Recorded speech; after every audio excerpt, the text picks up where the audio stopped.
اب آئیے عمرے کا طریقہ ہم سمجھ رہے ہیں انشاءاللہ تعالی۔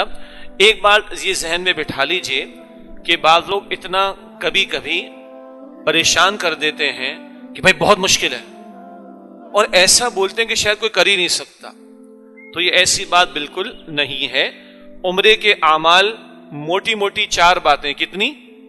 اس میں تفصیل آئے گی، البتہ اس کی تھوڑی تفصیل ہے، تھوڑی تفصیل میں آپ کے سامنے رکھ دوں گا انشاءاللہ، اور ساتھ ساتھ جو مشہور سوالات ساتھیوں کی طرف سے آتے ہیں وہ بھی رکھتا چلا جاؤں گا انشاءاللہ آپ کے سامنے۔ بس پریشان نہیں ہونا، اگر ہم نے ایک کوئی کتاب پڑھی ہو اللہ کی توفیق سے پڑھ لیں، اور اس طرح کی ایک نشست میں ہم نے شرکت کی ہو تو بنیادی باتیں سب کو سمجھ آ جاتی ہیں۔ ہاں کچھ لوگ سوچ کے اگر ایسا ہو تو وہ ایسا ہوتا ہے جو 10,000 یا 1,00,000 میں ایک کے ساتھ کبھی پیش آتا ہے، تو ایسا ویسا مت سوچیں بھائی۔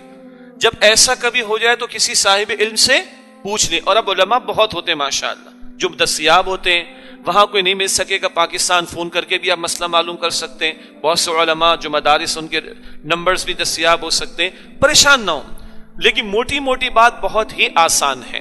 تو ابھی ہم عمرے کا طریقہ سمجھ رہے ہیں۔ عمرے میں موٹے موٹے 4 اعمال ہیں، اور ان کے ساتھ چند باتیں ہیں سمجھنے کی، اور چھوٹی چھوٹی چند باتیں جو مسئلے کے طور پر، سوال کے طور پر سامنے آتی ہیں وہ میں آپ کے سامنے رکھ دوں گا انشاءاللہ تعالی۔ اب آئیے اللہ کا نام لے کر عمرے کا طریقہ اس کو سمجھتے ہیں۔ پہلے عمرے کے افعال پر نظر کر لیں۔ عمرے کے حوالے سے 4 موٹے موٹے کام ہیں، اعمال ہیں بڑے، وہ سمجھ لیں۔ نمبر 1 احرام، اس کی تفصیل آئے گی ابھی انشاءاللہ۔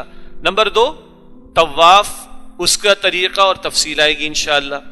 نمبر 3 سعی، اس کا طریقہ اور تفصیل آئے گی انشاءاللہ۔ اور نمبر 4 حلق یا قصر کرانا، یعنی بالوں کا کٹوانا، قصر، حلق پورے سر کے بال صاف کرانا۔ کتنی باتیں ہیں جی؟ 4۔ پہلی بات احرام، دوسری بات طواف، تیسری بات سعی، چوتھی بات حلق یا قصر کا معاملہ۔ یہ 4 اعمال ہیں جو عمرے میں ہیں۔ ان 4 کی تھوڑی تھوڑی وضاحت اور عمل انجام دینے کا طریقہ میں آپ کے سامنے رکھ دوں گا انشاءاللہ تعالی۔ دوبارہ دہرائیے، عمرے کے 4 اعمال، پہلا کیا ہے جی؟ احرام، دوسرا طواف، تیسرا سعی، اور چوتھا حلق یا قصر کا معاملہ۔ اچھا، سب سے پہلے احرام کے حوالے سے چند باتیں وہ میں آپ کے سامنے رکھ دیتا ہوں۔ مردوں کے لیے احرام کیا ہے جی؟ 2 چادریں جو سفید ہوں، جو کہ مسنون عمل ہے، اور بغیر سلی ہوئی 2 چادریں، یہ مردوں کے احرام کا لباس ہے۔ مردوں کے لیے کیا ہے جی؟ 2 سفید چادریں۔ عورتوں کے لیے احرام کیا ہے؟ جو ان کا معمول کا لباس ہے وہی ان کا احرام بن جائے گا، البتہ لباس ہے، لباس پر عبایا یا کوٹ ان کو لینا چاہیے۔ اور امت کی عظیم اکثریت علماء کی جو اس بات کو بیان فرماتی ہے کہ خاتون کو چہرے کو بھی چھپانا چاہیے عام حالات میں نامحرم کے سامنے۔ بس ایک فرق یہ ہو جاتا ہے، حالت احرام میں خاتون کے چہرے پر کپڑا نہ لگے۔ کیا؟ خاتون کے چہرے پر کپڑا نہ لگے تو یا تو اس کو کہا جاتا ہے کہ چہرے کو ڈھانپنا نہیں ہے، یہ بات بھی بالکل درست ہے۔ اچھا، ایک مفہوم لیا جاتا ہے چہرہ خواتین کھلا رکھتی ہیں، کھلا ہی رکھیں، یہ ایک حد تک تو درست ہے، البتہ بہرحال وہ نامحرم سے پردے کا اہتمام تو اپنی جگہ رہے گا۔ تو اس میں چہرے کو چھپانے کی ایک شکل یہ ہے کہ ایک پی کیپ آتی ہے، پی کیپ میں تھوڑا سا آگے ایک حصہ ہوتا ہے، خواتین وہ استعمال کرتی ہیں، اور اسی کے اوپر سے نقاب گرا لیا جاتا ہے۔ اب جو نقاب آگے سے آیا یہ چہرے کو ٹچ نہیں ہوتا، نقاب بھی ایک حد تک ہو جاتا ہے، بلکہ کافی حد تک ہو جاتا ہے، اور جو احرام کی پابندی کہ وہ چہرے کو ٹچ نہ کرے وہ بات بھی میسر آ جاتی ہے۔ اور یہ کوئی مشکل شے نہیں، جہاں سے حضرات اپنا احرام لیں گے اور چیزیں لیتے ہیں، حاجی کیمپ میں بھی اور بعض جو مشہور دکانیں وہاں بھی، تو وہاں سے یہ پی کیپ نقاب کے ساتھ مل بھی جاتی ہے۔ تو اس حالت میں بھی خواتین اگر چہرے کا پردہ کرنا چاہیں تو وہ یہ پی کیپ اور آگے کپڑا لٹک جاتا ہے، وہ نقاب جو ہوتا ہے اس سے وہ کفایت کر جائے گا۔ مسئلہ بس اتنا ہے کہ چہرے پر ان کے کپڑا نہ لگے۔ 2 باتیں میں نے عرض کی ہیں، ایک ہے مردوں کا احرام کا لباس، وہ کیا ہے؟ 2 چادریں سفید رنگ کی، وہ مسنون ہے۔ عورتوں کا احرام وہی ہے جو ان کا روٹین کا لباس ہے، عام لباس، عبایا انہوں نے پہننا ہے، بس چہرے پہ کپڑا نہ لگے، اور اس کی شکل بتا دی گئی پی کیپ، اور اس کے آگے سے وہ نقاب گرا لے۔ ہاں جب مجمع زیادہ ہو کہیں حبس جیسا محسوس ہو رہا ہو تو اس کو ہٹا لیں، کیونکہ اب شدت ہو گئی ہے موسم کی، یا وہ حبس اس قدر ہو چکا ہے، یا سیڑھیاں دیکھنی ہیں، تو کوئی حرج کی بات نہیں۔ بتایا جا رہا ہے کپڑا چہرے پہ ٹچ نہ ہو اور اس کا لحاظ کرنے کے لیے پی کیپ اور آگے سے اس پہ نقاب گرا لیا جائے، وہ کفایت کر جاتا ہے۔ یہ تو ہو گیا احرام کے لباس کے بارے میں۔ اچھا، جب ہم گھر سے ہی، اکثر لوگ گھر سے احرام باندھ لیتے ہیں، تو گھر میں ہی کچھ لوگ نماز ادا کرتے ہیں۔ کون سی نماز؟ جو نبی اکرم صلی اللہ علیہ وسلم نے احرام باندھتے وقت 2 رکعت ادا فرمائی ہے۔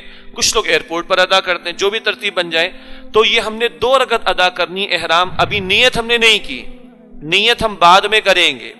جی، نیت ہم بعد میں کریں گے، ابھی تو ہم نے احرام کا کپڑا پہنا ہے، ابھی نیت ہم نے نہیں کی۔ احرام اس چادر کا نام نہیں ہے جو آپ نے اوڑھی ہوئی ہوتی ہے، خوب سمجھ لیں۔ سمجھ میں آ رہی ہے بات؟ جیسے ہم تکبیر تحریمہ جب نماز کے لیے ہم قبلے کی طرف رخ کر کے اللہ اکبر کہتے ہیں اور ہاتھ باندھ لیتے ہیں، اللہ اکبر کی راہ پر پہنچتے ہی آپ نماز میں داخل۔ اب راہ پر پہنچتے ہی آپ پر نماز کی پابندیاں عائد ہو جاتی ہیں۔ اب آپ کسی سے بات نہیں کر سکتے، کھانا پینا نہیں کر سکتے، قبلے سے اپنے سینے کو پھیر نہیں سکتے۔ تو احرام نماز کے اندر بھی ہو گیا کہ نہیں ہو گیا؟ یہ کس طرح سے ہوگا؟ اللہ اکبر کہنے سے۔ تو اسی طرح یاد رکھو، عمرے میں جب احرام میں داخل ہوتے ہیں یا حج میں بھی، تو اس کا طریقہ یہ ہے کہ لبیک اللہم لبیک لا شریک لک لبیک ان الحمد والنعمت لک والملک لا شریک لک، یہ الفاظ کہے جائیں عمرے کی نیت یا حج کی نیت سے۔ حج کی نیت ہے تو اللہم انی ارید الحج، اے اللہ میں حج کا ارادہ کرتا ہوں، فتقبلہ منی ویسرہ لی، اردو میں کہہ دیں، اس کو قبول بھی کر اور آسان بھی کر، اردو میں بھی کہہ دیں۔ تو یہ الفاظ کہتے ہی آپ احرام میں آ گئے، چاہے آپ نے پینٹ شرٹ پہنی ہوئی ہو، اس میں چادروں کا ہونا ضروری نہیں ہے۔ اور عمرے کی نیت سے کہے تو آپ عمرے کے احرام میں آ گئے، چاہے آپ حرم کے اندر ہوں یا حرم سے باہر ہوں، میقات کے اندر ہوں میقات سے باہر ہوں۔ اب احرام میں آنے کے بعد احرام کی پابندیاں شروع ہو جائیں گی۔ ان پابندیوں میں سے ایک پابندی ہے کہ سلا ہوا لباس نہیں پہن سکتے، اس لیے پہلے سے سلا ہوا لباس اتار لیا جاتا ہے، کیونکہ جب لبیک اللہم لبیک ختم کریں گے نا عمرے کی نیت سے، تو فوراً احرام میں تو آپ سلا ہوا لباس تو پہنا ہوا ہے نا آپ نے، تو گناہ ہوگا آپ کو۔ اس گناہ سے بچنے کے لیے کیا کیا جاتا ہے بھائی؟ سلا ہوا لباس پہلے اتارا جاتا ہے، احرام کی نیت بعد میں کی جاتی ہے۔ تو احرام نام ہے احرام کی نیت سے تلبیہ پڑھنا۔ اس حالت میں جو آپ آ جاتے ہو نا، اس حالت کو احرام کی حالت کہا جاتا ہے، ان چادروں کو احرام نہیں کہا جاتا۔ جی، نیت ہم بعد میں کریں گے، ابھی تو ہم نے احرام کا کپڑا پہنا ہے، ابھی نیت ہم نے نہیں کی۔ اب جب ہم نے احرام کا کپڑا پہن لیا ہے، احرام کا لباس پہن لیا ہے، خواتین کا معمول کا لباس، حضرات کی 2 چادریں، تو 2 رکعت ادا کرنا نبی اکرم علیہ السلام کی سنت ہے۔ اور پہلی رکعت میں اللہ کے نبی علیہ السلام سورہ کافرون کی تلاوت فرماتے، اور دوسری رکعت میں اللہ کے رسول علیہ السلام سورہ اخلاص کی تلاوت فرماتے۔ یہ 2 رکعت ہم نے ادا کرنی ہے۔ اس موقع پر ابھی کیونکہ نیت نہیں کی تو لوگ کہتے جی ٹوپی پہن سکتے ہیں، کیونکہ ابھی نیت نہیں کی، تو ٹوپی حضرات کی بات ہو رہی ہے، یقیناً ٹوپی پہن کے وہ ادا کر لیں، کوئی حرج کی بات نہیں، کیونکہ ابھی نیت نہیں کی ہے۔ پابندیاں کب لگیں گی؟ احرام کی جب نیت کر لیں گے، وہ بات کی بات ہوگی۔ 2 رکعت ادا کر لی، اور نیت کیا تھی؟ احرام کی 2 رکعت ہم ادا کر رہے ہیں، نیت دل کے ارادے کا نام ہے۔ اور پہلی رکعت میں سورہ کافرون، دوسری رکعت میں سورہ اخلاص، یہ ہم نے ادا کر لی۔ اب ہم گھر سے چل پڑے، اور کچھ لوگ ایئرپورٹ جا کر ادا کریں گے، جو بھی ترتیب بن جائے۔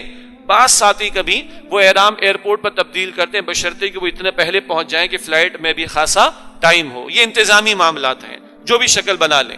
2 رکعت ہم نے ادا کر لی، ہم ایئرپورٹ چلے گئے، سارے معاملات، وقت لگے گا، اب وہ انتظامی بحث الگ، امیگریشن میں وقت لگے گا، سامان اب وہ جانے میں وقت لگے گا، اور جہاز میں بیٹھنے میں وقت لگے گا، جتنا بھی لگے۔ ہم جہاز میں بیٹھ گئے، ہماری خاصی لمبی فلائٹ ہے۔ یہ حالت احرام میں کون لوگ ہیں جو کراچی سے کہاں جائیں گے؟ جدہ کی طرف، اور جا کے عمرہ ادا کرنا ہے۔ جن کی فلائٹ تو مدینہ طیبہ کی، وہ تو اپنے معمول کے لباس میں جائیں گے۔ جب وہ چلیں گے مدینہ طیبہ سے تو حالت احرام میں چلیں گے تو یہی ترتیب ان کی بن جائے گی. ٹھیک ہے, یہی ترتیب ان کی بن جائے گی. ذوالحلیفہ ایک جگہ ہے, وہاں جا کے نیت کرائی جاتی اگر مدینہ شریف سے چلیں.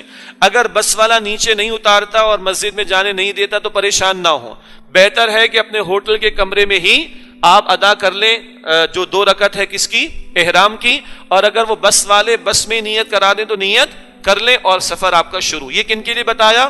جو مدینہ شریف سے چلیں گے. اور جو کراچی سے جا رہے ہیں جدہ کی طرف, وہ تو جا کے عمرہ ادا کریں گے, تو وہ تو یہیں سے ان کو یہ ساری تیاری کرنی. فلائٹ ہماری 3.25 ساڑھے 3 گھنٹے کی ہوتی ہے, کم و بیش 3 گھنٹے کے بعد جا کر میقات آنے کا میقات آتا ہے, جس سے قبل نیت کر لینا ضروری. اور وہ جہاز میں باقاعدہ اعلان بھی ہوتا ہے, لوگ تلبیہ بھی پڑھنا شروع کر دیتے ہیں, سب پڑھ لیتے ہیں الحمدللہ. بس یاد رہے کہ وہ نیت ہم نے میقات سے پہلے کرنی. اب سوال کرتے ہیں بھئی نیت اتنی لیٹ کیوں کرا رہے ہیں؟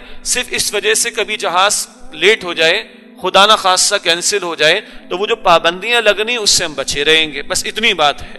تو نیت ہم جہاز میں کریں گے, کوئی 1 گھنٹے بعد کر لے, کوئی 2 گھنٹے بعد کر لے, کوئی حرج نہیں. جب نیت کریں گے تو کہے گی ہم کاہے کے لیے جا رہے ہیں؟ عمرہ ادا کرنے کے لیے. بس دل میں نیت کر لیں, اللہ میں تیری خاطر عمرہ ادا کرنے کی نیت کرتا ہوں. کچھ عربی عبارتیں لکھی ہوئی, وہ اردو میں ہم ترجمہ کر لیں گے اس کا. ٹھیک ہے, تو نیت اصل میں دل کے ارادے کا نام. ہم نے نیت کر لی اللہ کے لیے کہ ہم عمرہ ادا کریں گے انشاءاللہ تعالی. البتہ اس کا اظہار ہوگا زبان سے تلبیہ پڑھ کر. اس کا اظہار ہوگا زبان سے تلبیہ پڑھ کر. تلبیہ جب پڑھیں گے مرد بلند آواز سے پڑھیں گے اور خواتین آہستہ آواز سے پڑھیں گے. جب بھی تلبیہ پڑھیں گے بلند آواز سے پڑھیں گے مرد اور خواتین آہستہ آواز سے. یہ ہم نے تلبیہ پڑھنا شروع کر دیا, ہماری نیت ہو گئی. اب اس نیت کے ہوتے ہی احرام کی پابندیاں شروع.